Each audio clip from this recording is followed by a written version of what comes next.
తల్లి గర్భంలో ఉన్న శిశువుకు పోషకాలను అందించేది బొడ్డుతాడు.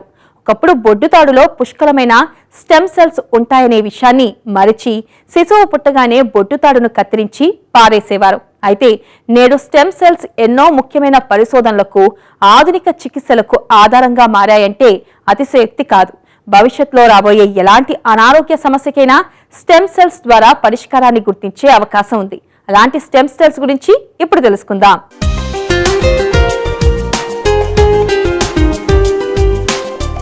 స్త్రీ అండం పురుషుని వీర్య కణంతో ఫలదీకరణం చెందితే పిండం ఏర్పడుతుంది.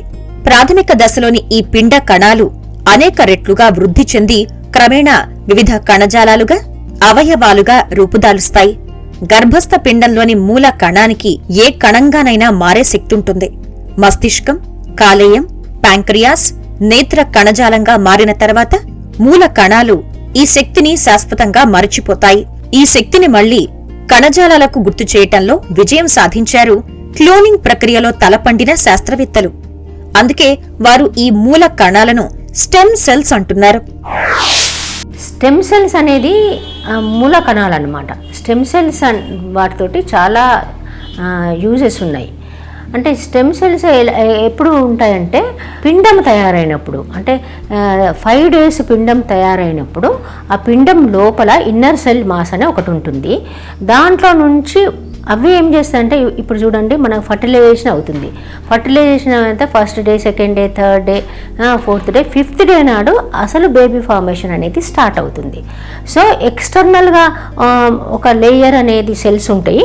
అవి వేరే ఎంత అంటే ప్లసెంటా అవన్నిటిని ప్రొడ్యూస్ చేస్తుంది. ఇన్నర్ సెల్ మాస్ అని ఉంటుంది ఆ బ్లాస్టోసిస్ట్లో 5th day ఆఫ్ ద ఎంబ్రియోలో. ఆ ఇన్నర్ సెల్ మాస్ నుంచి అన్ని రకాల థింగ్స్ తయారవుతాయి. వీటికి ఏంటంటే వీటికి శక్తి ఉంటుంది అనమాట. అంటే వేరే సెల్స్ని ప్రొడ్యూస్ చేసే శక్తి వీటికి ఉంటుంది. సో వీటిని అందుకే ఏమంటారంటే ఏదంటే అది దే కెన్ ప్రొడ్యూస్. సో ఇప్పుడు బేబీ ఫామ్ అవుతుంది.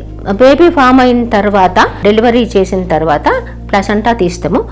ప్లసెంటా తీసిన తర్వాత ప్లసెంటా బ్లడ్లో కూడా ఈ మూల కణాలు అనేటివి ఉంటాయి. అంటే అన్నిటికీ అంటే సోర్స్ ఈ మూల కణాలు అనమాట. అన్ని టిష్యూస్ డెవలప్ కావడానికి సోర్స్ ఈ మూల కణాలు. అన్ని డిసీజెస్లో ఎవరికన్నా ఇప్పుడు డయాబెటీస్ ఉంది, వాళ్ళకు డయాబెటీస్ ఎందుకు వస్తుంది అంటే దాంట్లో వాళ్ళకి ఇన్సులిన్ ప్రొడ్యూస్ చేసే బీటా సెల్స్ అనేటిది ఉండదు. సో వాటిని కూడా ఈ స్టెమ్ సెల్స్ అనేటివి ప్రొడ్యూస్ చేయగలదు. తల్లి గర్భంలో ఉన్న శిశువుకు పోషకాలు అందించేది బొడ్డుతాడు. బిడ్డ పుట్టగానే తల్లి నుంచి బిడ్డను వేరు చేయటానికి ఈ బొడ్డుతాడుని కత్తిరించి పారేస్తారు. కాని బొడ్డుతాడులో స్టెమ్ సెల్స్ ఎక్కువగా ఉంటాయి. ఈ మూల కణాలే ఆధునిక పరిశోధనలకు, చికిత్సలకు మూలాధారంగా మారాయి. ఇలా ఎన్నో అవయవాలకు రూపాన్నిచ్చే కణాలు బొడ్డుతాడులో ఉంటాయని శాస్త్రవేత్తలు తేల్చారు. స్టెమ్ సెల్స్ దాచుకుంటే భవిష్యత్తులో రాబోయే షుగర్, బీపీ ఇంకా ఎన్నో జబ్బుల్ని దూరం చేసుకోవచ్చంటున్నారు నిపుణులు. అందుకే స్టెమ్ సెల్స్ చాలా ముఖ్యమైనవి. స్టెమ్ సెల్స్ తోటి అంటే ఇవే కదా మన జీవన ఆధారం, మూల కణాలు అనుకున్నాం కదా. వీటితోటి అంటే చాలా డిసీజెస్కు ట్రీట్మెంట్ ఉంది. బట్ ఇంకా ఇవన్నీ ఫుల్ ఫ్లెడ్జ్డ్గా రాలేదు.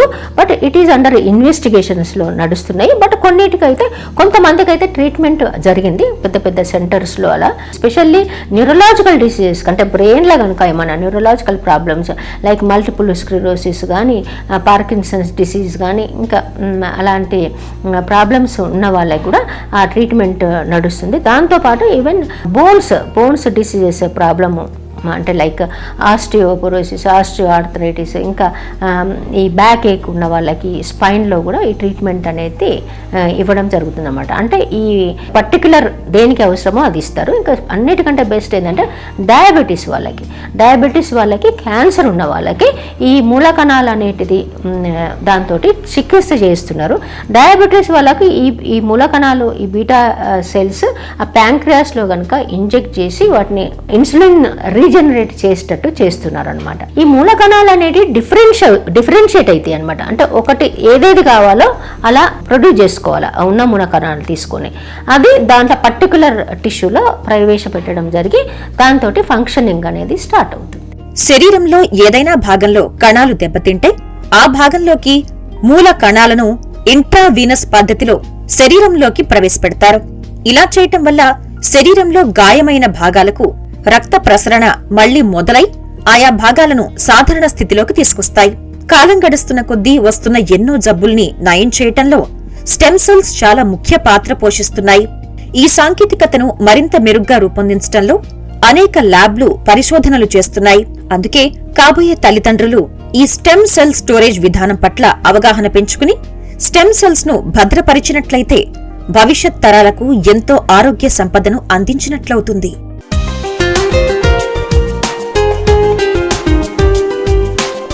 చూసారుగా, ఇది స్టెమ్ సెల్స్ స్టోరీ. మారుతున్న జీవనశైలి మనకు ఎన్నో రకాల అనారోగ్య సమస్యలను తెచ్చిపెడుతుంది. దీని కారణంగా బీపీ, షుగర్, క్యాన్సర్ వంటి రోగాల బారిన పడుతున్నాం. మరి ఇలాంటి జబ్బుల నుంచి మన భవిష్యత్ తరాలను కాపాడాలంటే స్టెమ్ సెల్ స్టోరేజ్ మంచి మార్గమని మర్చిపోకండి.